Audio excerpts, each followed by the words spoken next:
కేటీఆర్ గారి మీద నిన్న ఏసీబీ నోటీసులు ఇవ్వడం అంటే ఈ ప్రభుత్వం కక్షపూరితంగా చేస్తుంది తప్ప మరొకటి కాదు. ఇవాళ స్పోర్ట్స్లో గేమ్స్లో ఇంటర్నేషనల్గా ఈ కార్ రేస్ పెట్టడం వల్ల తెలంగాణ సంపద పెరగడం కానీ, తెలంగాణ విజిబిలిటీ పెరగడం కానీ, తెలంగాణ పేరు మోగడం కానీ జరిగింది. అదేవిధంగా ఈ రాష్ట్రం ఎక్కడుంది, హైదరాబాద్ ఎక్కడుందని చెప్పేసి ప్రపంచ ప్రజానీకానికి తెలిసింది. అదేవిధంగా ఎలక్ట్రికల్ వెహికల్స్ యొక్క ఇంపార్టెన్స్ గురించి, ఎలక్ట్రికల్ వెహికల్స్ని పెంచడం గురించి, పొల్యూషన్ తగ్గించడం గురించి కూడా ప్రజానీకానికి, ప్రపంచానికి తెలియవచ్చింది. అటువంటి దాన్ని చట్టబద్ధంగా నిర్ణయం తీసుకుంటే దాన్ని కావాలని చెప్పేసి ఏసీబీ తర్వాత కేసులు పెట్టడం జరిగింది. ఇవాళ ఏసీబీ కేసులు పెట్టడమే కాకుండా ఈరోజు రాత్రి అంటే ఈరోజు మార్నింగే కేటీఆర్ గారు లండను అదేవిధంగా అమెరికా పోతున్న విషయం తెలిసి నిన్న ఏసీబీ నోటీసు వేయడం అంటే ఇది దారుణం, కక్షపూరితం తప్ప మరొకటి కాదు. ప్రతిరోజు కేటీఆర్ సంధించిన ప్రశ్నలకు సమాధానం చెప్పలేని రేవంత్ రెడ్డి ప్రభుత్వం సిరిసిల్లలో ఆయన క్యాంపు కార్యాలయం మీద దాడి చేసి రేవంత్ రెడ్డి ఫోటో పెట్టాలని చెప్పేసి అడుగుతున్నారు.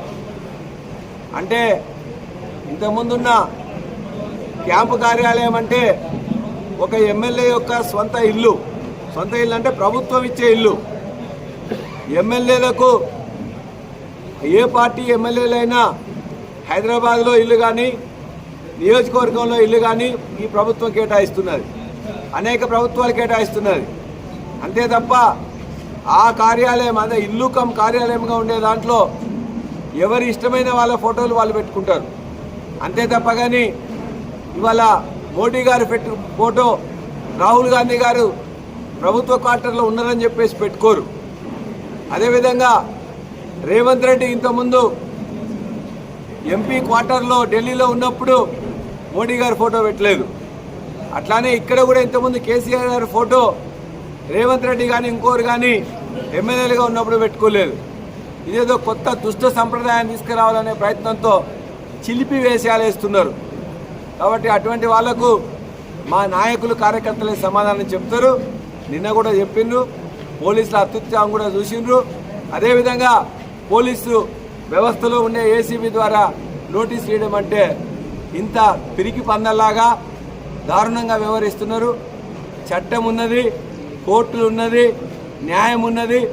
ఖచ్చితంగా ఈ ప్రభుత్వం బీఆర్ఎస్ పార్టీ నాయకుల మీద, BRS party working president KTR గారి మీద చేస్తున్న చర్యలని ఖండిస్తున్నాం.